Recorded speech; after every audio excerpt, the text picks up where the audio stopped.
10 years ago, if someone had said a Chinese EV company would one day overtake Tesla, most people would have laughed because back then Tesla was not just a car company, it was the symbol of the future. Elon Musk was treated like the face of innovation. He was worshipped in Silicon Valley. Investors trusted him, customers admired him, and on the other hand, BYD, a Chinese company making cars that people openly mock. Even Elon Musk laughed when BYD was mentioned as Tesla's competitor. As you're familiar with, BYD, which is also on the West Coast, I think they're ramping up production of their electric vehicles. Warren Buffett owns 10% stake in that. Why do you laugh? BYD is trying to compete. Why do you laugh?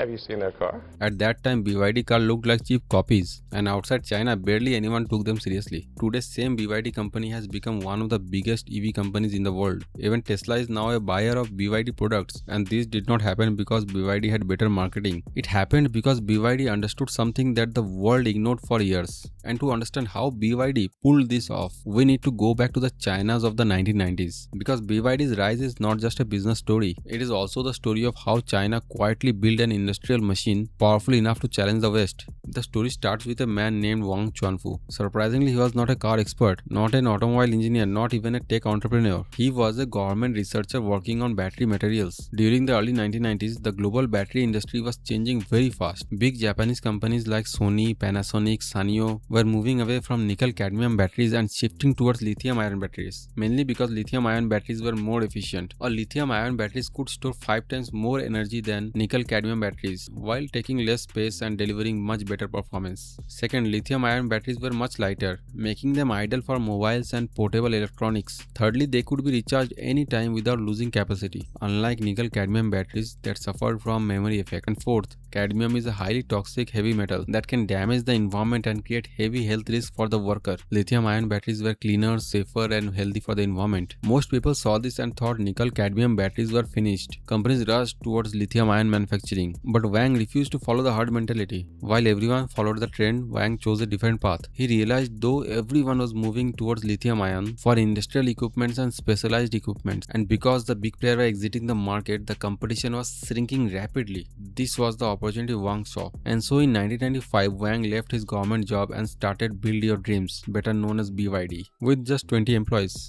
Now here is where things become interesting. Japan had advanced machines to build nickel-cadmium batteries, but China had something different, cheap labor, and Wang decided to use that advantage perfectly. Instead using huge amount of money building, BYD created simple production system that relied heavily on workers. This reduced manufacturing cost dramatically, and this became BYD's first real advantage. But the biggest breakthrough comes from one simple observation. Better manufacturing required extremely clean environments, because even tiny dust particles could damage battery cells. Global companies solved this by developing massive clean rooms that cost millions of dollars. These facilities filtered 99.9% dust particles to protect batteries during production. But Wang asked one question: why clean the whole room when only the battery cell actually needs protection? Workers would stand outside a glass box and use gloves attached to it to assemble the batteries inside a sealed environment. This eliminated the need for expensive clean rooms and dramatically reduced production cost. Suddenly, BYD's production cost dropped by nearly 70%. The company scaled rapidly and soon major companies like Nokia, Motorola, Philips became BYD's customers. BYD has now two major advantages. First, it could manufacture batteries at much lower cost using labor and low-cost clean boxes instead of expensive automated facilities. Second, BYD could scale production much faster. All it needed was more workers and more clean boxes, while competitors had to build entire clean room facilities, costing millions of dollars. By the early 2000s, BYD has become one of the leading battery manufacturers in the world.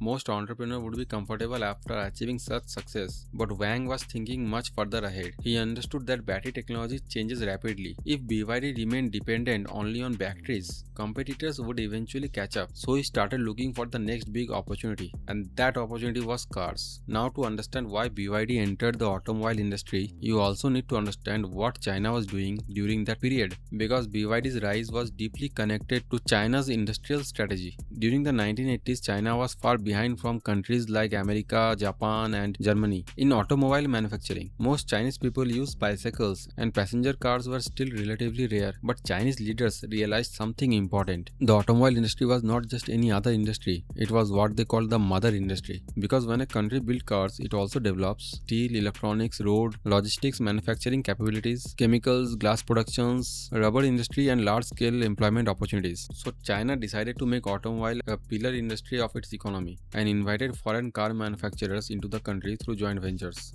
Volkswagen, General Motors, Toyota, Honda, and many others entered China. But China had one important condition. If foreign companies want access to the Chinese market, they had to share technologies with the Chinese partners. And this completely changed the game. Chinese engineers learned manufacturing systems, engine design, supply chain management, and production process directly from some of the most advanced automobile companies. China essentially compressed decades of industrial learning into just a few years. While the world focused on selling cars inside China, China focused on learning how to build them. This was the environment in which BYD entered the automobile industry. In 2003, BYD acquired a struggling automobile company called Qinchuan Automobile. This instantly gave BYD a factory license, engineering capability, and manufacturing infrastructure. But surprisingly, BYD did not start with electric cars. It started with petrol cars because Wang understood that customers won't suddenly switch to EVs overnight. Charging infrastructure was weak, battery technology was expensive, and range was a serious concern. People actually feared that their battery will run out before they reach to the next charging station. So BYD decided to build an experience in the traditional automobile market. So in 2005, BYD launched a low-cost petrol car called BYD F3. And yes, people criticized it heavily. Many said it looked like a Toyota Corolla copy. Quality issue expected and automobile experts were not impressed. But the price was extremely aggressive, and for China's growing middle class, affordability matters more than the prestige. And because of that, the car sold well. And this gave BYD something incredibly important: cash flow. This is one of the biggest reasons BYD survived and many competitors disappeared. Instead of chasing premium branding from day one, BYD focused on building industrial strength step by step. Every successful sale generated capital, every factory improvement increased capability, every production cycle helped BYD gain experience in automobile manufacturing. While many companies were obsessed with image, and BYD silently built the foundation that will help him to compete over the long term. And that foundation will become critical when the EV revolution finally arrived. Then came the electric vehicle phase. In 2008, BYD launched first plug-in hybrid vehicle. The idea sounded promising. The car could run on electricity for short trips and can switch to petrol for longer journeys. But the market response was disappointing. Sales were weak and consumers saw limited interest. Then BYD launched the E6 electric vehicle. At the same time, Tesla was becoming globally famous. Its car looked futuristic. The technology appeared revolutionary. Tesla represented innovation and BYD represented chip manufacturing. Many people openly compared the two companies and concluded that BYD could never compete. For years, BYD became the subject of criticism and skepticism. Very few people outside China believed it as a threat to Tesla. But failure taught BYD something valuable. They needed complete control over technology and cost. And this realization led to three major decisions that would completely transform the company's future. The first major decision BYD made was vertical integration. Instead of depending on outside suppliers for critical components, BYD decided to manufacture most of the important parts internally. This included batteries, electronic motors, power electronics, control systems, and even semiconductors. At first, many people thought this approach was risky. Most car companies preferred outsourcing because it reduced investment cost and also allows them to focus on vehicle and branding. But Wang saw things differently. He believed that if BYD wanted to dominate electric vehicles, it could not afford to depend heavily on suppliers. That might increase prices, limit productions, or delay innovation. So BYD gradually built its own manufacturing capabilities across the entire value chain. Year after year, the company invested billions into factories, research facilities, engineering teams, and production systems. Today, nearly 75% of BYD vehicle components are made in China, and this created several powerful advantages. The first advantage was lower cost. Because BYD was not paying suppliers profit margins on many critical components, it could manufacture vehicles more cheaply than many competitors. The second advantage was faster innovation. If BYD engineers wanted to improve a battery, redesign a system, or optimize a control system, they could make those changes internally without waiting for external suppliers. The third advantage was supply chain control. When global disruption affected manufacturing industries around the world, many car companies struggled because they were heavily dependent on complex supply networks spread across multiple countries. But BYD controlled much of its own productions. This gave the company greater flexibility, stability, and resilience during difficult periods. And over time, BYD stopped looking like a traditional car manufacturer. It started looking more like a traditional industry ecosystem. ecosystem. Instead of simply assembling vehicles, BYD was producing most of the technologies that made those vehicles possible, and this distinction would eventually become one of the company's greatest strengths. But vertical integration was alone not enough. BYD still needed technological breakthrough that could change how the world viewed the company, and that breakthrough arrived in 2020. It was called the Blade battery. To understand why this matters so much, we first need to understand a simple reality. In an electric vehicle, the battery is everything. The battery determines how expensive the vehicle will be. It determines how far the vehicle can travel. It determines how safe the vehicle is, and it often determines when the company can generate profit at scale.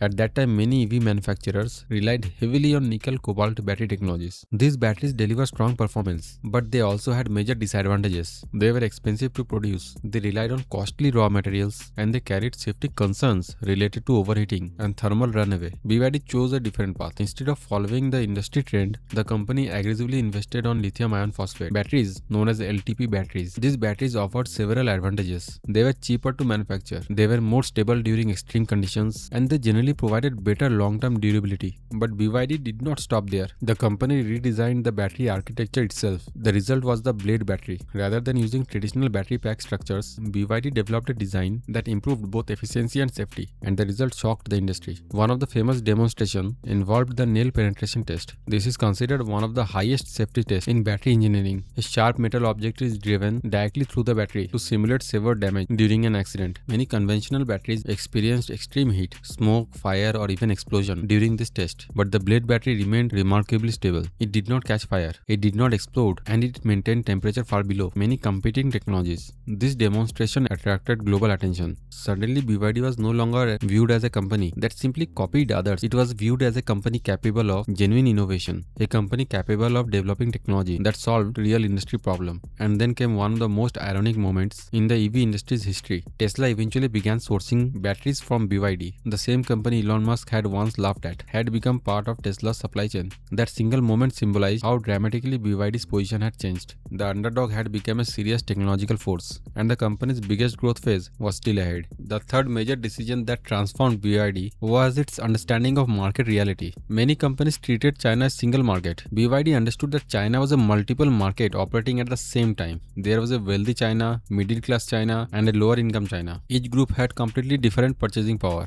and completely different expectations from a vehicle. Tesla focused primarily on premium customers. Its vehicles were technologically advanced, expensive, and aspirational. This strategy worked well for building a premium brand, but it also limited Tesla to a small portion of the market. BYD chose a different approach. Instead of only targeting wealthy customers, the company built vehicles for almost every income category. Affordable hatchbacks, practical premium sedans, mid-range SUV, premium vehicles, and hybrid models. This helped BYD to address a much larger customer base than many competitors. While Tesla competed only in the upper segment, BYD competed across all segments simultaneously. In a country with billion number of people, that difference becomes extremely powerful. Every additional customer base represented millions of potential buyers, and BYD wanted access to all of them. The company also recognized another important reality. Many regions still lack reliable charging infrastructure. For many customers, the biggest concern about EV was not the vehicle itself. It was the fear of running out of power. This fear became known as range anxiety. People feared that their battery could be depleted before they find a next charging station. BYD understood this concern better than many competitors, so it aggressively invested in hybrid vehicles alongside full electric models. Hybrid vehicles allowed customers to enjoy many benefits of electrification while still having a petrol engine when needed. This reduced risk for consumers. It made the transition to electric mobility easier, and it also opened the door for many consumers who were not ready for electric vehicles. As a result, BYD was able to grow at a much faster rate than those companies who were focused on premium EVs, rather forcing those customers to adapt immediately. As sales increased, BYD began expanding beyond China. What started as a domestic success story gradually became a global expansion story. The company entered Southeast Asia, it entered Latin America, Middle East, and it started pushing aggressively into Europe. Market after market, BYD started challenging established automobile manufacturers, not because it had the strongest brand, but because it had built a powerful manufacturing machine capable of producing competitive vehicles at attractive prices. This combination became difficult for competitors to ignore. As BYD expanded globally, concerns began growing in many Western countries because the conversion was no longer just about cars, it was about industrial power. For years, much of the world had become obsessed with software startups, apps, social media platforms, and digital business. Meanwhile, China was heavily investing in manufacturing ecosystem, factories, supply chains, battery technologies, industrial infrastructure. engineering capabilities, and company like BYD became the result of that long-term strategy. The company possessed advantage that was much larger than the company itself. It had access to one of the most powerful manufacturing ecosystem ever created, and that ecosystem was China. Most people think that EV race is just about building better cars, but the real battle is happening much deeper. The EV industry is fundamentally a battle for batteries, a battle for manufacturing capacity, and a battle for supply chain control. The company that dominates these areas gains advantages that are extremely difficult to replicate, and this is where China became exceptionally powerful. Over the past 2 decades, China built one of the most powerful battery and manufacturing ecosystems. The result is that most of the important part of the EV supply chain pass through China in one way or another, and BYD is one of the biggest beneficiary of that ecosystem. BYD's story proves something very important. Industrial power still matters, manufacturing still matters, supply chain still matters, because in the future countries that control battery technology, energy systems, critical raw materials, and manufacturing ecosystems may end up controlling significant part of the global economy. This is not just a story about cars. It is a story about economic power, a story about industrial strategy, and a story about how long-term thinking that take decades to build. Tesla made electric cars exciting for the world. It changed public perception, it made EVs desirable, and it accelerated the transition towards electric mobility. But BYD understood something even bigger. Controlling the system behind the car is even more powerful, because once you have a good control of the whole ecosystem, you can control how cheaply EVs can be created, how dependent other companies are on your ecosystem, including companies that were once considered untouchable leaders. Eventually, you are not just participating in the EV industry, you are helping to shape the future of the industry itself. And that is exactly what BYD has been doing. From a small battery startup with just 20 employees to one of the most important EV companies in the world. I hope you learned something new from this video. If you enjoy this kind of smart business and industry breakdowns, make sure to subscribe, and you can watch this video next. I will see you in the next one. Till then, bye.